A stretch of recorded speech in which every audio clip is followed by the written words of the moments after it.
Um, there is new stuff added to JIT, so if you go ahead and do a JIT poll, um, the new stuff.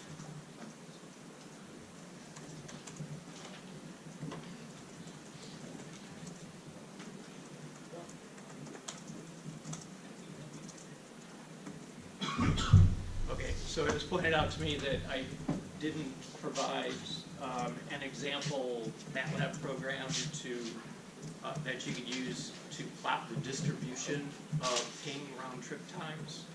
Okay, so I didn't have time to clean this up.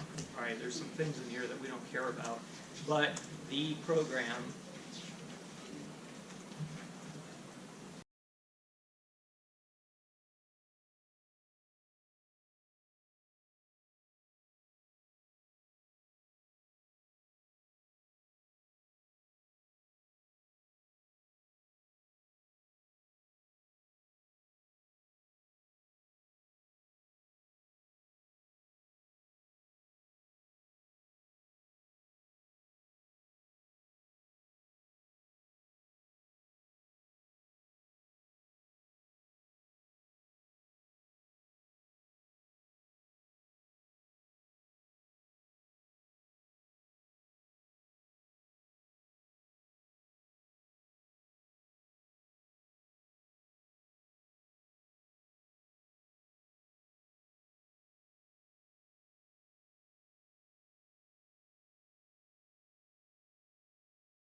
really cannot type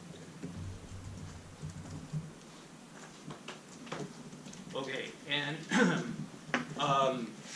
I'll come back to these. So this is more just a holder for now. But for this semester, what I'd like to do is show at least a couple examples of a bash script and a C program in Python. And that's what these are showing. And when we get to talking about the bash script called sysmon, for example, we'll take a quick look at Python. But so who knows Python? Okay. Do we have a class that teaches Python? No. I don't know. They're not in computer science, but they're like DPA and class stuff that teaches Python. Okay. Interesting. Yeah, Python is one of the things expected, I think, from CS students these days. All right.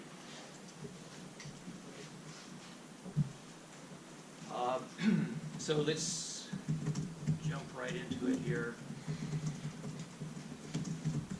So I'm going to talk about two things. So I need to check my time.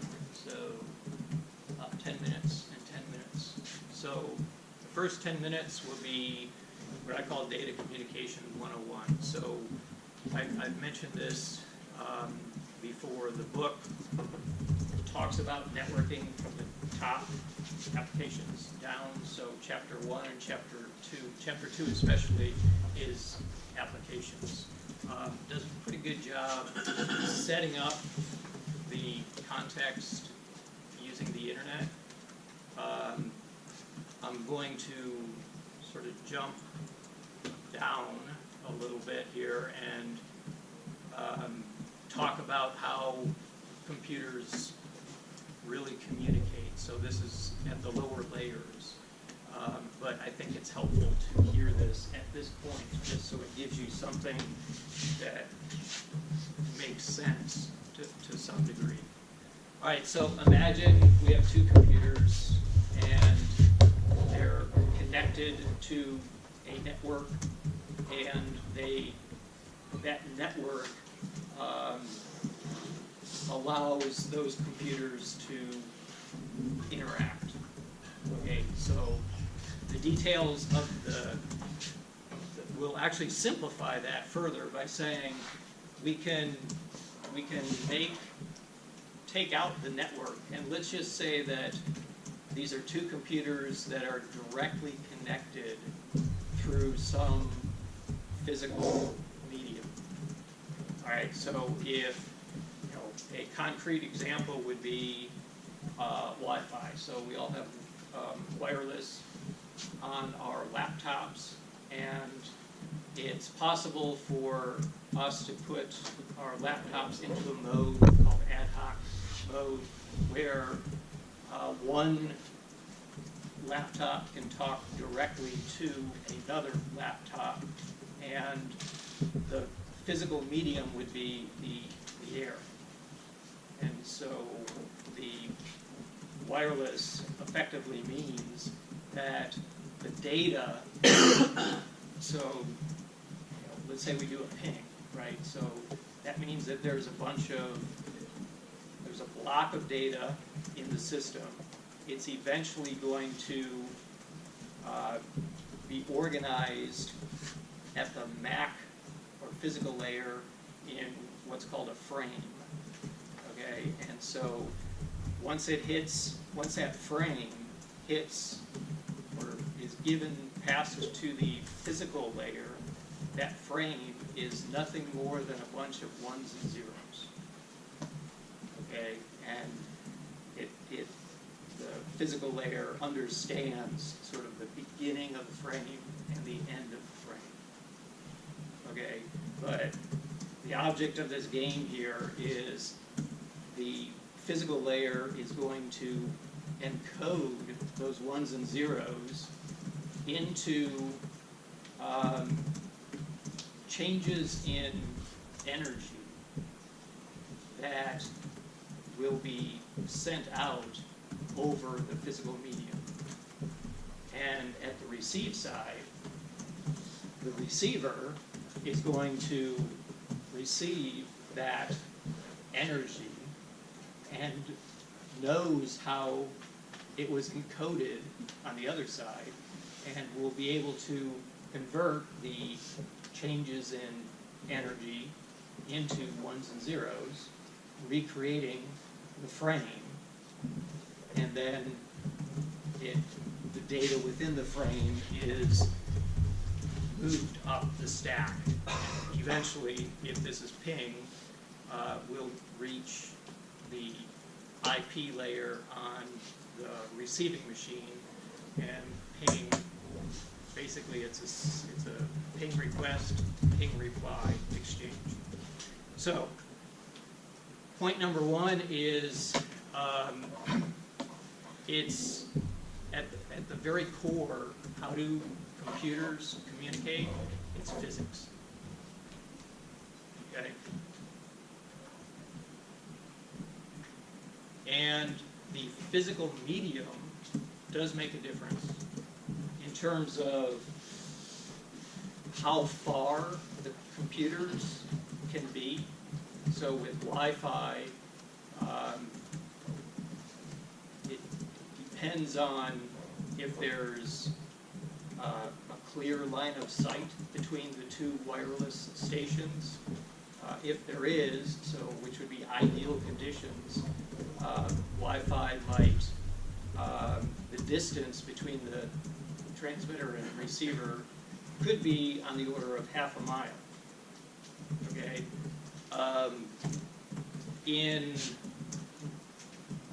rooms or buildings, it's very problematic to send wirelessly, because when we send, the receiver is actually going to be getting multiple versions of the energy that's being sent, because it's being bounced off the walls, and so it's arriving at slightly different times. Sometimes these repeated signals that are arriving are destructive, so it causes information to be very difficult to decode. And so we typically would have, like in a room like this, there's probably 2 APs. There's one right there. Usually there's 2 APs in a room this size, and so the medium would be the air in the wireless case. If we're talking Ethernet, okay, so all laptops, well, some don't, but most laptops have an Ethernet port, and so you could get an Ethernet cable and physically connect it into an Ethernet port. I would assume like at the library you could do that. So that's another example of a medium. Okay, and that type of medium has advantages over wireless. So it doesn't have the problems with the difficulties or challenges with receiving over long distances and receiving multiple versions of the signals because of reflections. So the distance between 2 computers connected by an Ethernet can be fairly long. And further, the speed at which data can be sent is greater than the rate at which data can be sent over Wi-Fi, although we're pretty close to having Wi-Fi and newer versions of LTE support a gigabit per second, which is the standard data rate for Ethernet. So copper twisted pair is Ethernet. It can, the distance can be, let's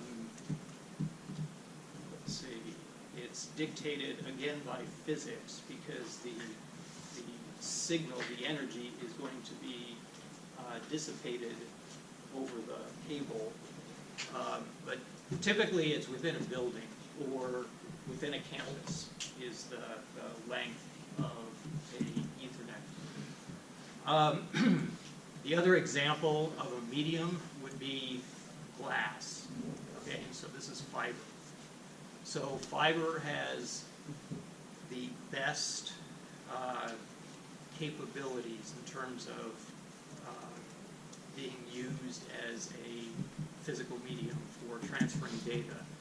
It's possible to send and receive data at extremely high rates over very, very long distances.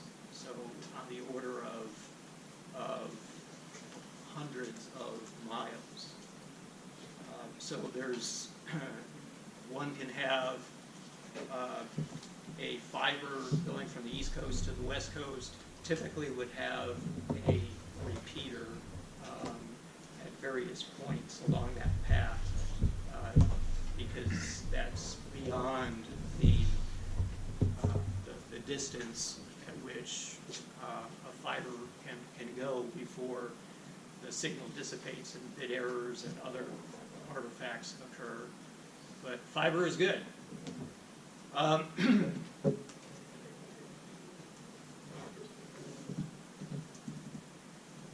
right.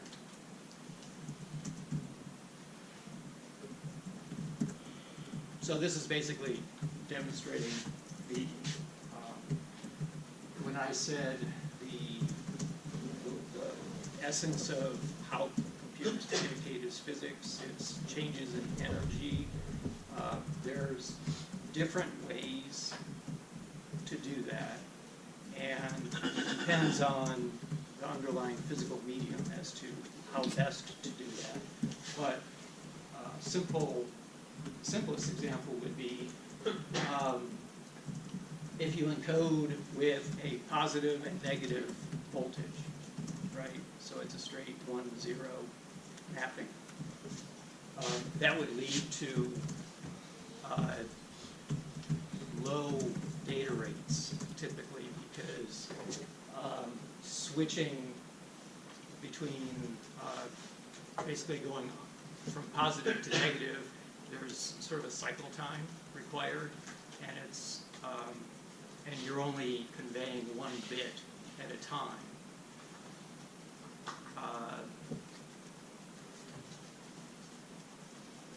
More sophisticated encoding schemes will use what's called a carrier signal, and that just helps propagate the energy further. So basically, on this carrier signal, the digital ones and zeros will be encoded in some way on top of that. It's basically a sinusoidal signal. And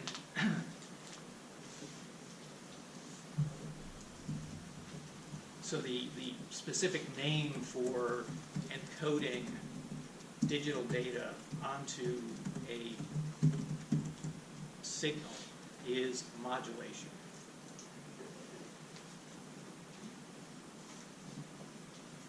And later on we'll talk more specifically about Wi-Fi, and to understand why one form of Wi-Fi works only at perhaps 6 megabits per second, while others work at 600 megabits per second. It all comes down to the modulation that's used, as well as the size of the channel.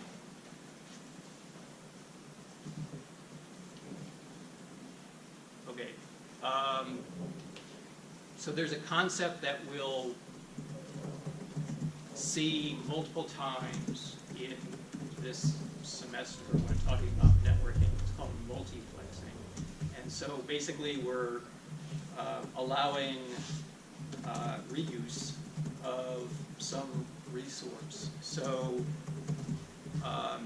multiplexing can be done at a frequency level, or it could be done over time. So basically think of, if there's a communications channel, how can we allow multiple users to access it? So we could divide it up so that each user has its own slice of the frequency, or we could divide it up in time so that each user is assigned to send and receive at a specific time. Okay, both of those are examples of multiplexing.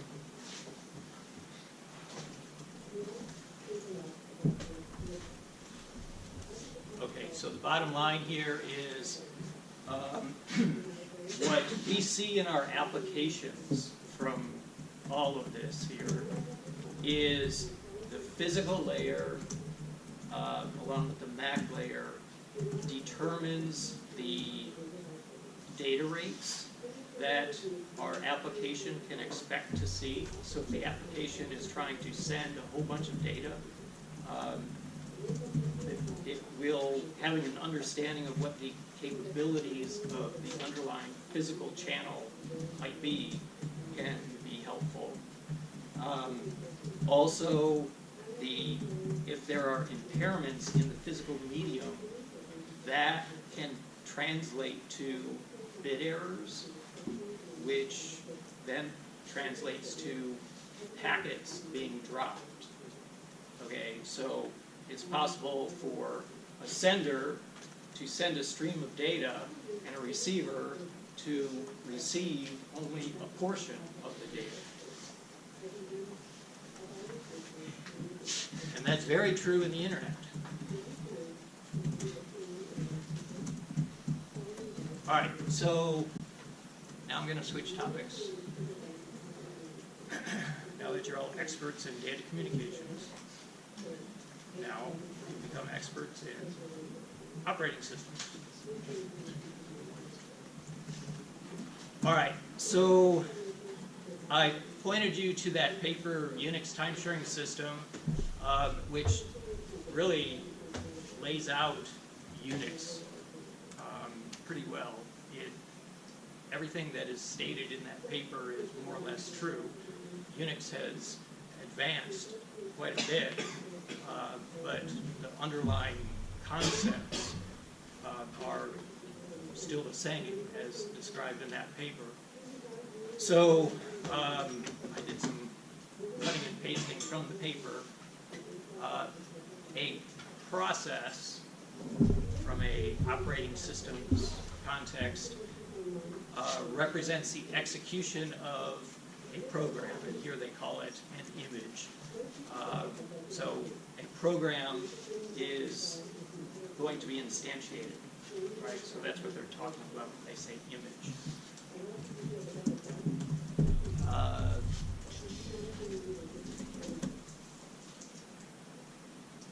Okay, back to the real system here. The PS command shows you the active processes. Without any parameters, it's just showing you the processes that are related to the current shell process. If we do a PS, some parameters, we'll see all the processes in the system.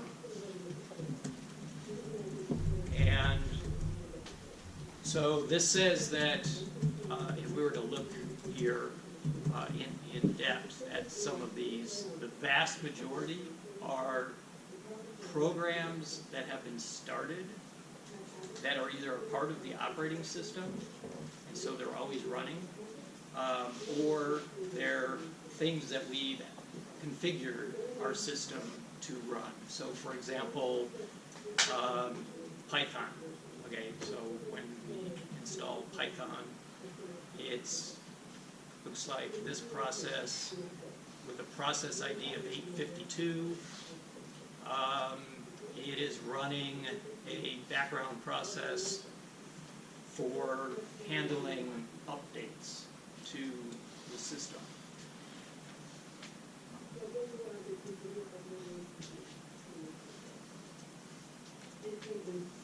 Okay. If I wanted to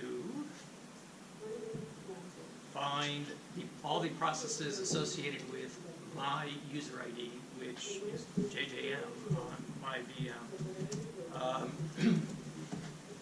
you all probably have done Unix commands that look sort of like this, where, so what do you call that? Vertical bar? Pipe. And this is saying that we're piping the standard out from this program to the standard in of this program. And we can, with a shell, in particular with bash, we can make the command line be as complex as we want. So it literally can be lines full. And when there's at least one pipe symbol in there, we typically refer to all of it as a pipeline. Okay, so we're piping the standard out to grep. Grep's job is to search for the token or the string that we have specified, and this gives us just the processes associated with me. Okay, another useful Unix command is wc word count. It basically tells us we're piping the output of the grep, which was all the stuff that we saw, to this program called word count. Its job is basically to count the number of lines, words, and bytes or characters.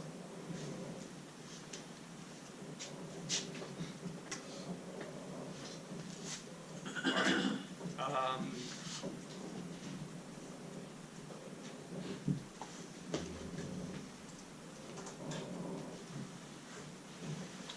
1 minute. All right.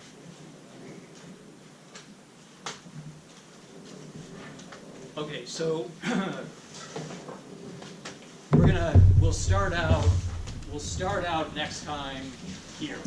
We're going to talk about time. So I introduced that topic.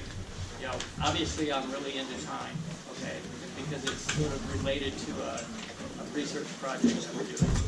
But this will give you a good background in some of the questions that you're dealing with on the exercises and homework related to time.